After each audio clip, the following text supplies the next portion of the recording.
What happens when a single moment shatters the carefully constructed walls between two worlds? For Sarah Bennett, a 26-year-old server at an upscale steakhouse, drowning in her father's mounting hospice bills, that moment arrived in the form of a familiar piece of jewelry. For Victoria Rothwell, one of the city's most formidable real estate moguls, it was the crack that would either destroy her empire or reveal its rotten foundation. Sarah was just trying to survive another grueling double shift when she noticed the silver locket around her customer's neck. Victoria was simply another wealthy patron demanding perfection. But when Sarah glimpsed that delicate piece of antique jewelry, identical to the one her dying father clutched every night, a whispered observation would ignite a firestorm that would consume decades of lies, expose a family's darkest betrayal, and force two strangers to confront a truth that one powerful dynasty thought they had buried forever.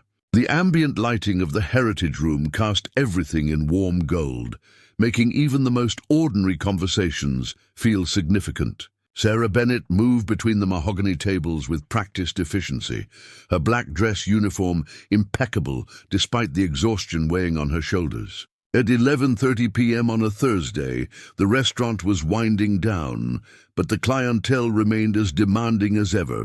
She paused at table 7, where a woman in her early 50s sat alone, reviewing documents while picking at a Caesar salad. The woman was striking, silver hair pulled into a perfect chignon, a navy suit that probably cost more than Sarah made in 2 months, and an aura of absolute authority that made other diners unconsciously lower their voices when she passed. "Can I refresh your wine, ma'am?" Sarah asked, maintaining her professional smile despite the bone-deep weariness that had become her constant companion. The woman looked up briefly, her steel-grey eyes assessing Sarah with the same cool efficiency she likely used to evaluate billion-dollar properties. "Certainly, and bring the check." As Sarah reached across the table to pour the wine, her gaze fell on the delicate silver locket resting against the woman's collarbone. The breath caught in her throat. The locket was antique, clearly handcrafted, with an intricate rose pattern etched into its surface. At the center was a tiny emerald, no bigger than a pinhead, that caught the restaurant's ambient lighting like a captured star. Sarah's hands began to tremble. She knew that locket. She had held an identical one countless times, watching her father's weathered fingers trace the same rose pattern, his eyes distant with memories he never shared. Even now, as he lay dying in the sterile hospice room across town, he kept it clutched against his chest. "Excuse me?" Sarah whispered, the words escaping before she could stop them. "Your locket, it's beautiful. My father has one just like it." Victoria Rothwell's fork paused halfway to her mouth. She set it down with deliberate precision, her gaze sharpening. "I beg your pardon." "The locket," Sarah repeated, pointing with a shaking finger. "The rose pattern, the emerald. My father has the exact same one. He's had it my whole life. Said it was the only thing left of his family." The temperature at the table seemed to drop 10 degrees. Victoria's hand moved instinctively to the locket, her fingers closing around it protectively. When she spoke, her voice was arctic. "That's impossible. This locket has been in the Rothwell family for over a century. It was my grandmother's, and her grandmother's before that. There is no other." Sarah felt the familiar sting of being dismissed, the automatic assumption that someone like her, a waitress, a nobody, must be mistaken or lying. But she had looked at her father's locket every day for 26 years. She knew every curve of that rose, every facet of that emerald. "I'm not mistaken," Sarah said quietly, her voice gaining strength. "My father's is identical, down to the tiny scratch on the left petal where the emerald sits." Victoria's eyes flashed dangerously. She opened the locket with a sharp click, revealing a small photograph inside, a sepia-toned image of a stern-looking woman in Victorian dress. "This photograph is of my great-great-grandmother, Constance Rothwell. The locket was made specifically for her in 1889 by a jeweler in London. It is one of a kind." Sarah stared at the photograph, her world tilting. The woman in the image looked eerily familiar, not because she resembled Victoria, but because she looked remarkably like her own father in his younger years. The same deep-set eyes, the same determined jawline, the same proud bearing that illness couldn't quite diminish. "What is your father's name?" Victoria demanded, her voice cutting through Sarah's shock. Thomas Bennett." Sarah's voice was barely audible. "But he said his birth name was different. He was adopted as a baby. He never knew his real family." Victoria Rothwell stood so abruptly that her chair scraped against the floor, causing nearby diners to turn and stare. She pulled out a sleek black card case and extracted a business card, placing it on the table with shaking fingers. "Victoria Rothwell, Rothwell Properties," she said, her composure cracking slightly. "If what you're suggesting is true, if your father somehow has a piece of my family's history, then we need to have a very serious conversation." She gathered her papers and purse with mechanical precision. "Call me tomorrow. We'll arrange to meet privately." As Victoria walked toward the exit, her heels clicking against the marble floor, Sarah noticed something that made her blood run cold.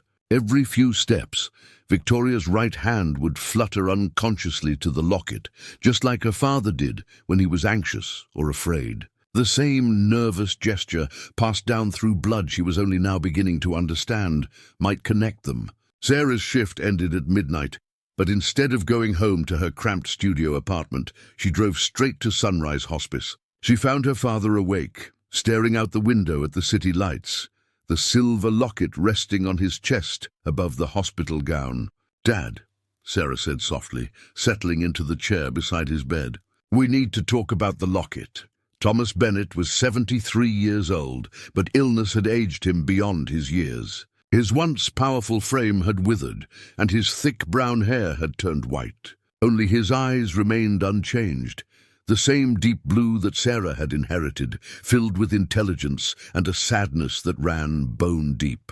"What about it, sweetheart?" His voice was raspy but gentle. "I met someone tonight who has one just like it, identical. She says it's been in her family for over a century."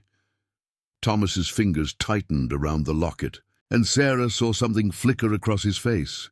Not surprise, but the look of a man whose worst fear was finally coming to pass. "Her name is Victoria Rothwell," Sarah continued, watching her father's reaction carefully. "She's some kind of real estate mogul. Dad, she showed me a picture inside her locket, and I swear the woman looked just like you." Thomas closed his eyes, and for a moment Sarah thought he might have fallen asleep. Then he spoke, his voice so quiet she had to lean forward to hear him. "I was hoping I'd die before this day came." Sarah's heart clenched. "Dad, what are you talking about?" Thomas struggled to sit up, and Sarah helped him, adjusting his pillows. He opened the locket with trembling fingers, revealing his own photograph, not the same woman Victoria had shown her, but a different image entirely. It was a young man in military uniform, handsome and proud, with Thomas's eyes and jawline. "This is my father," Thomas whispered. "My real father." His name was James Rothwell. The name hit Sarah like a physical blow. "Rothwell. But that means Victoria is my niece," Thomas said, his voice hollow. "The daughter of my older brother, Charles. The brother who stole my inheritance and had me erased from the family history before I could even walk."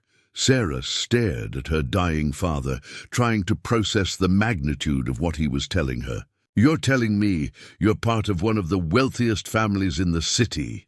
"That Victoria Rothwell is family." Thomas's laugh was bitter. "I'm telling you that everything the Rothwells built was supposed to be half mine. My father, James, had 2 sons. Charles was the elder by 3 years, and I was the younger. When James died in 1951, he left detailed instructions that the family fortune was to be split equally between his sons when we both came of age." He paused, struggling with the memories. But Charles had other plans. "I was only 6 months old when our father died. Charles was already 21, old enough to take control. He bribed the family lawyer, falsified documents, and had me declared dead. Then he arranged for my adoption through a network of corrupt officials." "But why?" Sarah asked, tears streaming down her face. "You were just a baby." Because Charles knew that when I grew up, I would challenge his authority. The will was ironclad. I was entitled to half of everything, the properties, the company, the social standing. Charles couldn't risk that, so he made me disappear. Thomas reached under his pillow and withdrew a manila envelope yellowed with age. I've carried the proof my entire life, waiting for the right moment to use it. But I was a coward, Sarah. I was so afraid of their power, so afraid of what they might do to me or to you, that I never acted. Sarah opened the envelope with shaking hands. Inside were documents that looked official but ancient. A birth certificate for Thomas James Rothwell, a copy of their grandfather's will clearly stating the equal division of assets, and a series of photographs showing James Rothwell with two young children, one clearly a toddler version of Charles, the other an infant who bore an unmistakable resemblance to her father. My God, Dad, this proves everything. You could have claimed what was rightfully yours. Thomas's eyes were sad but resolved. Could I have? Against their lawyers, their influence, their money. They destroyed the original records, Sarah. These copies wouldn't hold up in court, not against the Rothwell legal machine. And even if they could, what then? Charles has been dead for 15 years. The sins of one generation would be visited on the next. Sarah thought about Victoria's reaction at the restaurant. The genuine shock, the immediate defensive posture. What if Victoria doesn't know? What if she's as much a victim of this lie as you are? Thomas studied his daughter's face, seeing the determination there that reminded him so much of his father. Then she's about to learn that everything she believes about her family is built on theft and betrayal. The question is, what will she do with that knowledge? The next morning, Sarah called the number on Victoria's business card. She was surprised when Victoria herself answered, rather than an assistant. Miss Bennett. Victoria's voice was crisp but strained. I've been expecting your call. They arranged to meet that afternoon at Victoria's private office in the Rothwell building, a gleaming tower of steel and glass that dominated the downtown skyline. Sarah had never been inside such a building, let alone on the 52nd floor, where Victoria's office occupied an entire corner. The space was intimidating in its perfection. Floor-to-ceiling windows offered a panoramic view of the city, original artwork adorned the walls, and everything from the marble floors to the crystal chandelier screamed of wealth and power. Victoria stood behind a massive mahogany desk, still wearing her locket, but now flanked by two men in expensive suits. Sarah recognized the type immediately.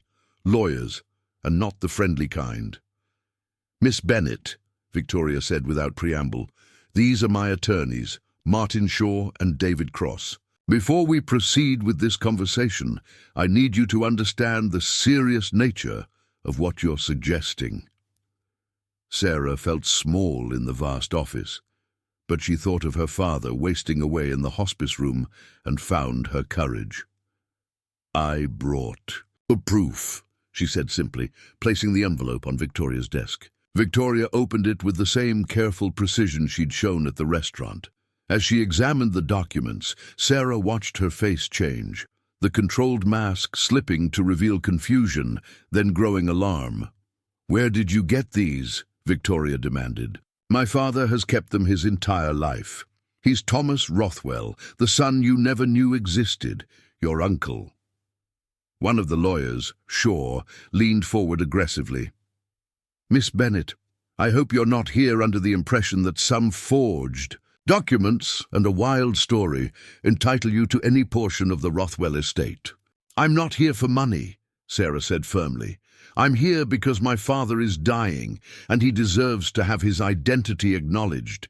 He deserves to die, knowing that the truth finally came out.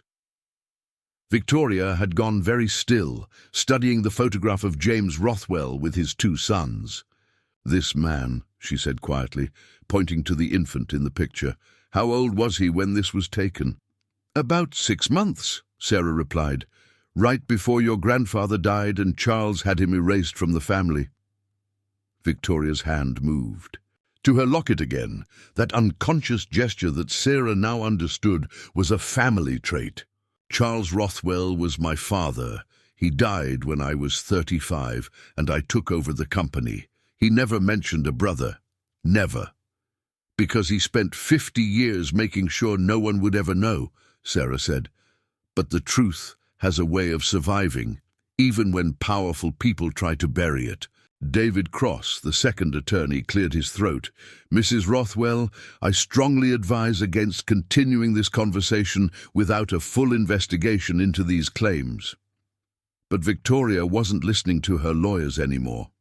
She was staring at the documents with the intensity of someone seeing their entire world shift on its axis. The resemblance, she murmured. The locket, the resemblance in the photograph. It's undeniable. She looked up at Sarah, and for the first time, her steel-grey eyes held something other than cold authority. They held uncertainty, and perhaps the faintest glimmer of hope. I want to meet him, Victoria said quietly. I want to meet my uncle. The reunion between Thomas and Victoria took place 3 days later in the hospice's family conference room. Sarah had prepared her father as best she could, but nothing could have readied either of them for the emotional weight of the moment. Victoria arrived alone, having dismissed her lawyer's objections. She wore a simple black dress instead of her usual power suit, and Sarah noticed that she kept touching the locket nervously as they waited for Thomas to be brought in. When the nurse wheeled Thomas into the room, the silence was profound. Victoria stared at her uncle, her father's lost brother, taking in the familiar features that illness couldn't quite hide. Thomas, in turn, studied the woman who bore such a striking resemblance to his own father. "Hello, Uncle Thomas," Victoria said softly, and her voice broke slightly on the words. Thomas's eyes filled with tears.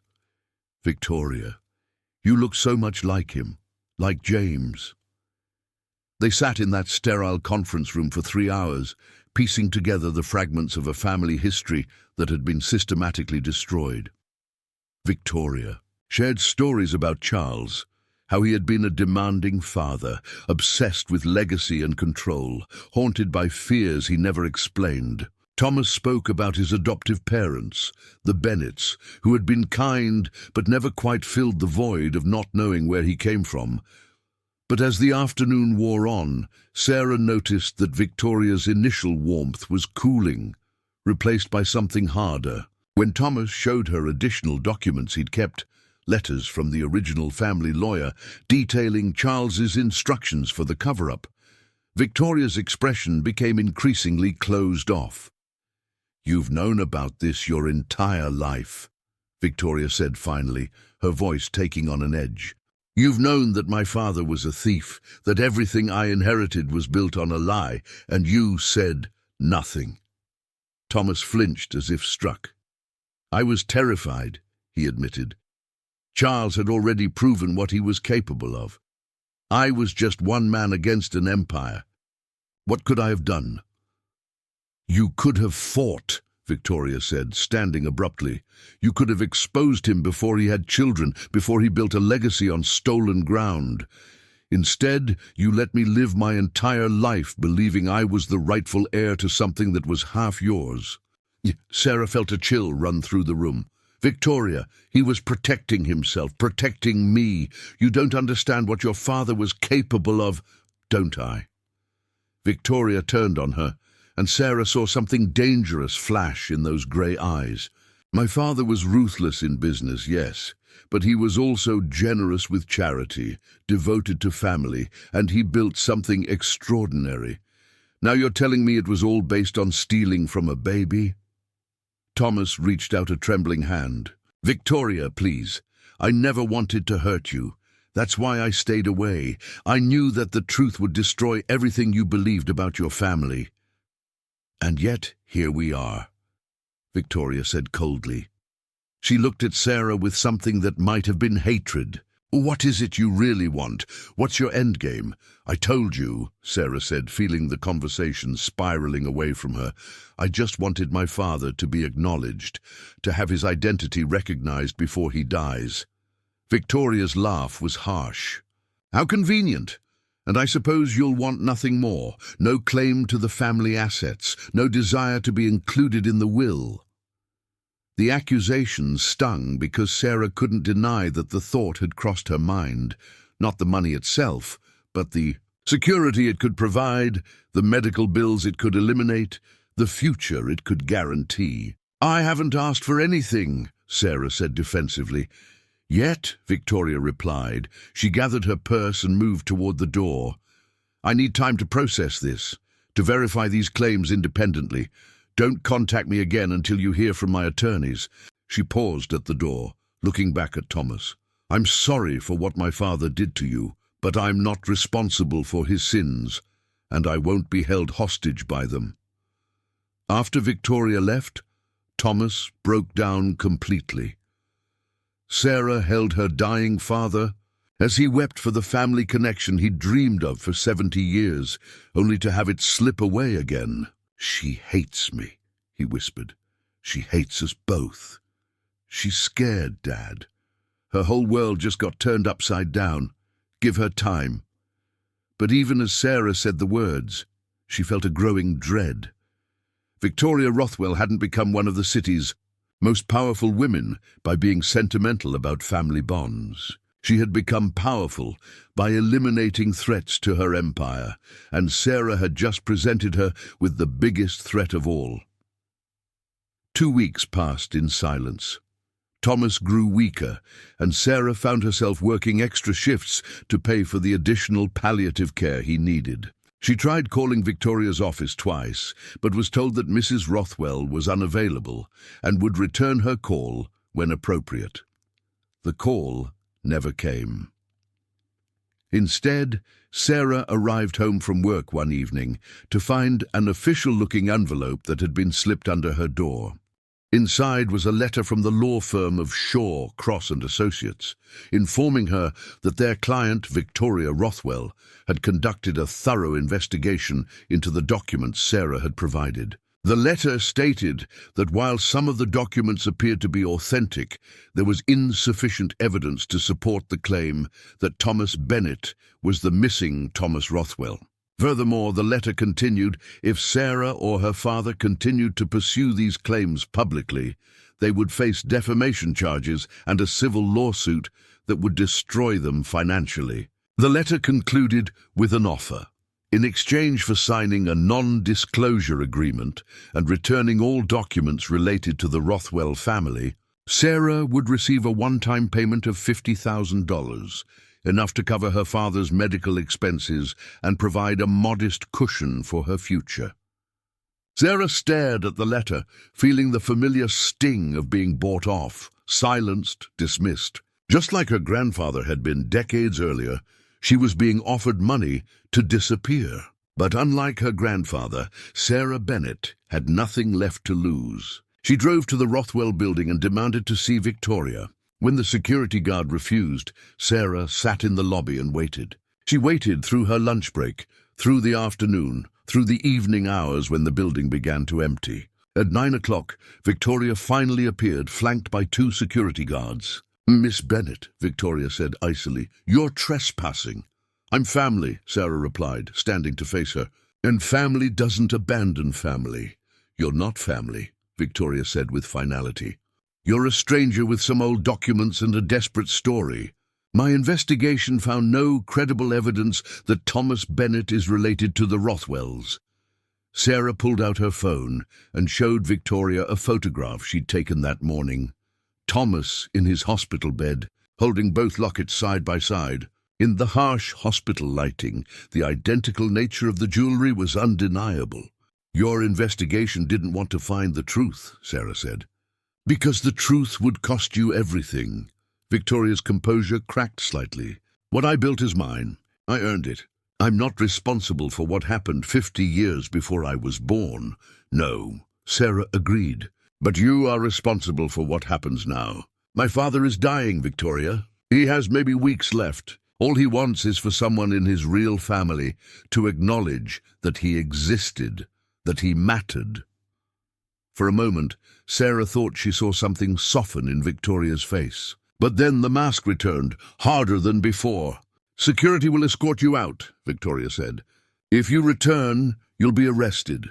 As the guards moved to flank her, Sarah played her last card.